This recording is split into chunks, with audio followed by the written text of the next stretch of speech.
Good afternoon. Thank you, and thank you for being here, and thank you for the opportunity to address you today. I'd like to begin, before I get to all the questions the committee has asked, by recommending another book, as I did last time. I think most of America has already read it. It's such a great bestseller. It's Unbroken by Laura Hillenbrand. It's about a gentleman who was an Olympic runner just before World War II in Los Angeles, went on to become a B-24 bombardier and then a Japanese prisoner of war, and then a motivational speaker. It's a story of redemption. The reason I'm mentioning it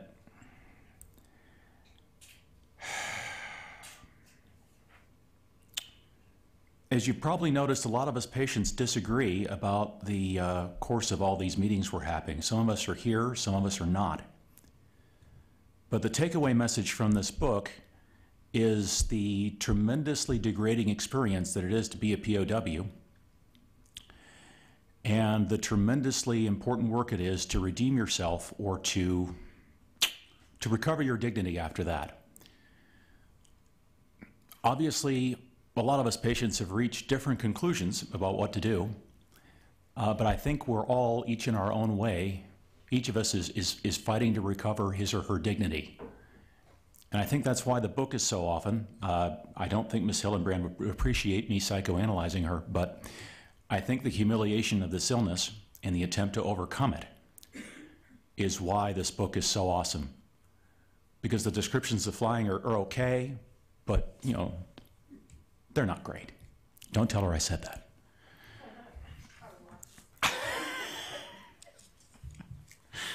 I'm allowed to say that because, as you know from my little bio piece, I'm an ex-Navy air crewman. I have 1,210 military flight hours, and I put off reading this book for a very long time because I trained, fortunately never had to use that training, but I trained for many of the situations described in the book. And now, on to symptoms. The committee has asked us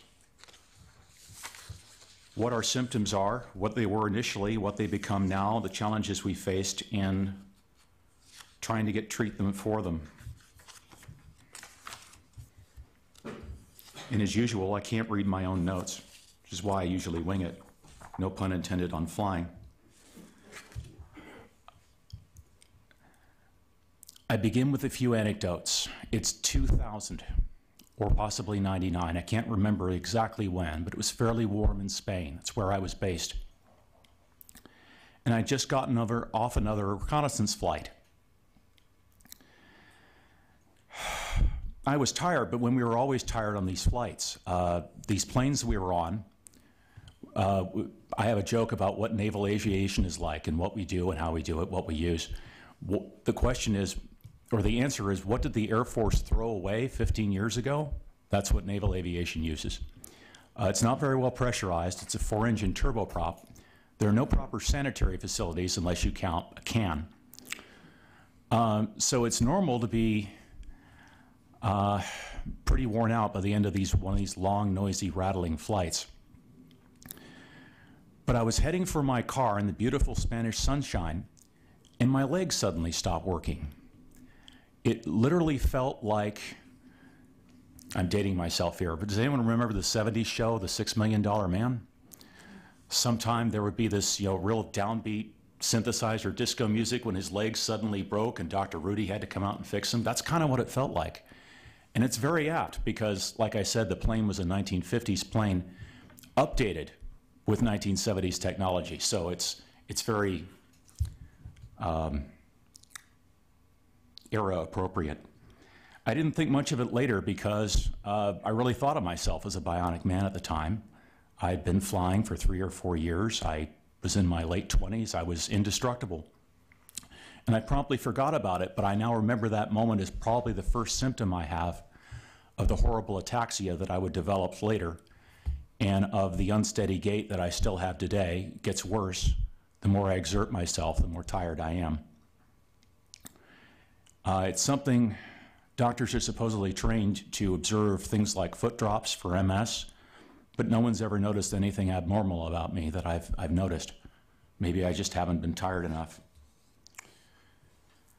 Fast forward to my first major crash. This was in 2004, roughly 4 years later.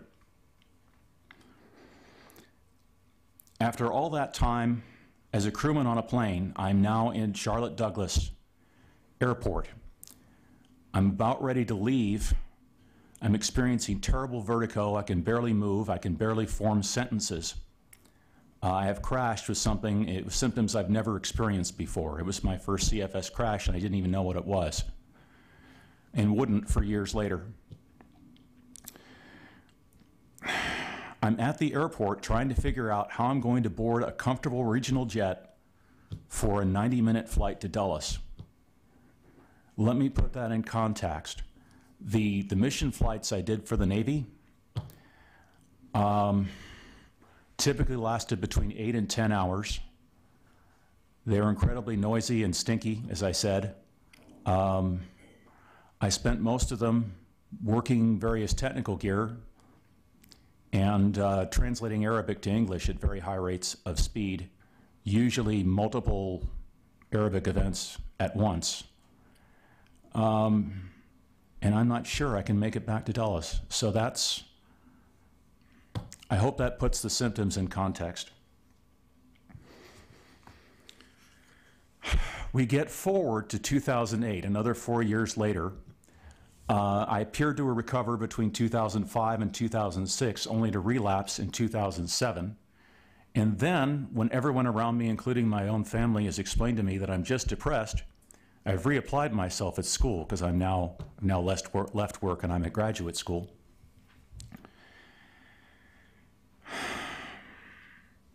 And I have 2 sheets of paper in front of me, sitting in my college apartment in Harrisonburg, Virginia, at James Madison University.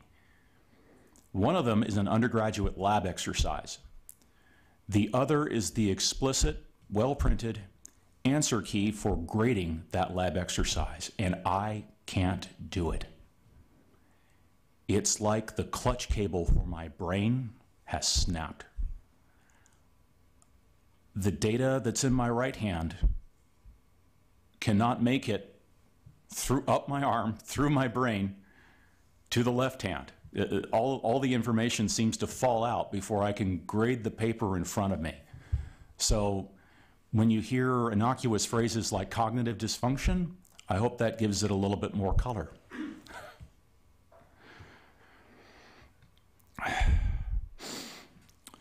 The committee asked us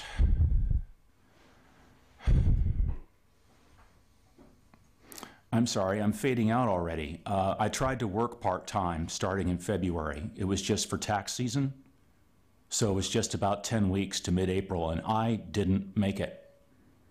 I had to quit in early April. It was 3 days a week, only 15 hours a day. Couldn't do it.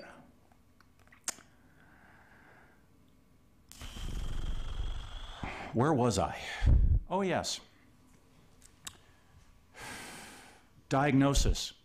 The main point I wish to make about the difficulties in facing a diagnosis and how we got diagnosed and who diagnosed us, I think the vast majority of the patients and caregivers here will tell you that most of us diagnose ourselves, and then we track down a CFS specialist to confirm what we already know.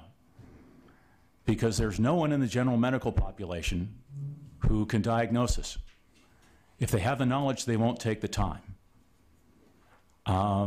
If they do take the time, it's because they're ignorant and they have nothing better to do, and they can't figure it out. One of the most degrading things, since I mentioned degradation, is listening to the interesting explanations that doctors make up on the spot. You're sitting there with the medical professional, and you both know this person's lying through his or her teeth and just trying to fabulate something on the spot. And it becomes a kind of a game or a sport to see what amusing thing they'll say next. So when people say this illness is depressing, it's really not. It's incredible amounts of fun once you learn to have fun with your ignorant doctors. The next thing.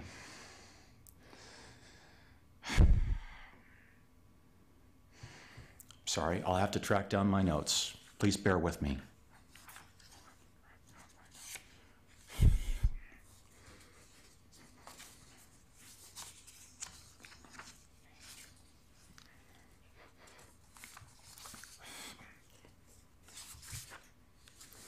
Oh, I don't know where they are.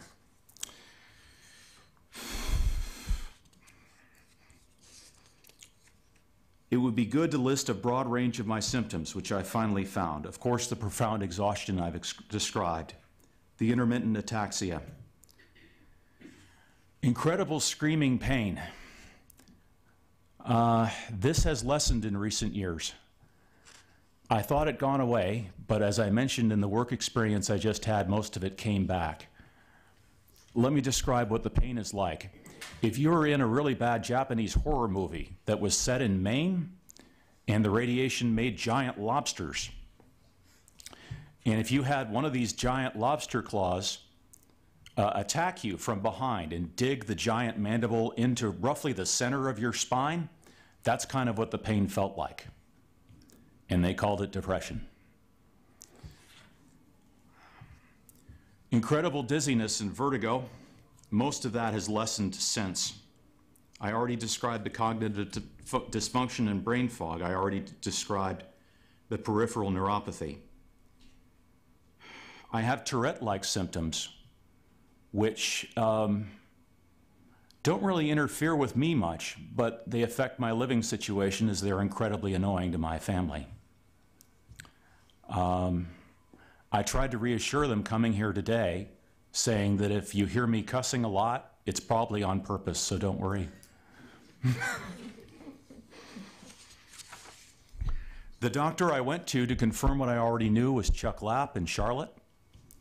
One of the few clinical things that can be done to diagnosis is a tilt table test, so he confirmed POTS, postural orthopedic tachycardia syndrome. Oh, I think actually I was OI. I get them all confused. Orthostatic intolerance. One of those. Of course, that's not exclusive to ME/CFS, but there is some interesting evidence now that it has an autoimmune basis. Keep that in mind. To march through the questions, time frame for diagnosis. Well, it depends how you measure. I first knew I was seriously ill in 2004, and no one had any answers for me. But my symptoms go back, as I said, at least to 2000, which, this may be apropos to nearly nothing. In 2000, I had just finished the full sequence of shots that we were all required to have in the military, namely the anthrax shots, the anthrax vaccine, which was pulled from the market for safety violations shortly after I left the military. But I'm sure that has no bearing at all on our situation. Obstacles. Another anecdote about one of the most fun obstacles. It was really enjoyable and entertaining, I have to tell you, dealing with the Department of Veterans Affairs. Being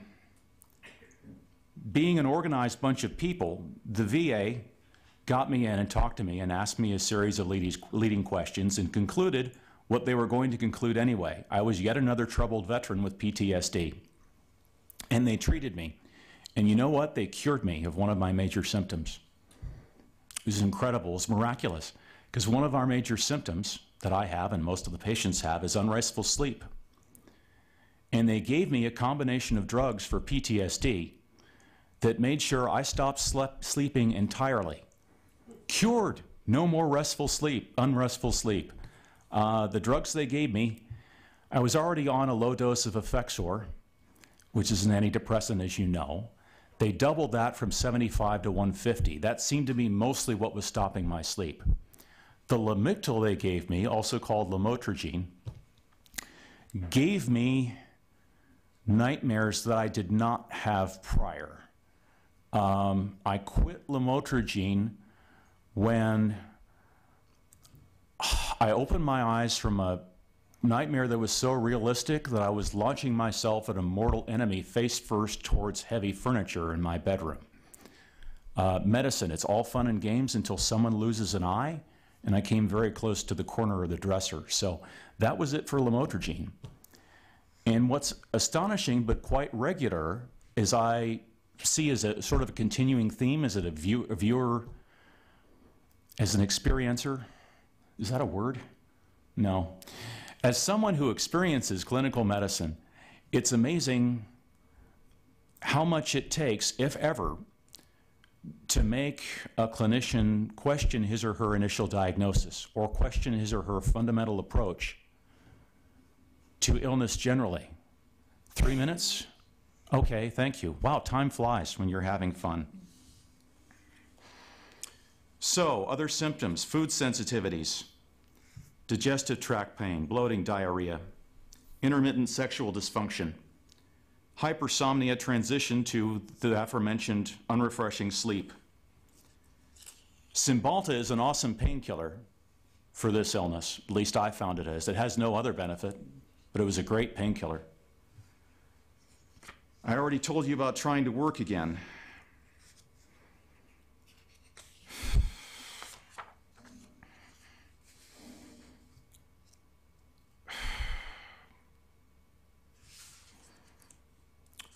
The main question that I haven't addressed is question 2, what do I think diagnostic people need to know?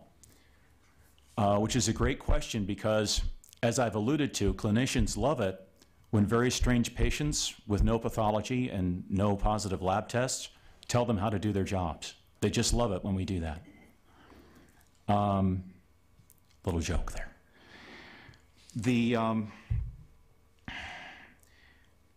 Tangentially, what I'd like to say more broadly about medicine and its response to this illness, or lack thereof. This illness is doomed. The way it's being pursued now in an empirical way, trying to observe evidence, trying to review and replicate evidence, this is a very strange approach. When the government's own scientist, including Dr. Stephen Gottesman in 2007, said, when asked why the government hadn't done anything, well, it's because there's no concrete evidence. So what evidence are we reviewing? There is evidence, or there isn't evidence?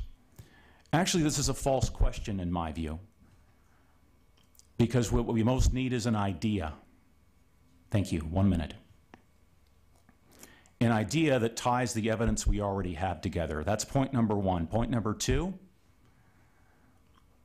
as grim as the situation in MECFS research is, MECFS research is being enveloped by developments outside, because if you look at cancer, if you look at autoimmune encephalitis, if you look at a whole variety of other illnesses, medicine is transitioning towards immunity, towards immune-based therapies, immunotherapies for cancer, and that's where the answers to this illness lie. They're going to help us, not because they care about us or want to help us, they clearly don't, but they will accidentally stumble on answers that will help this illness.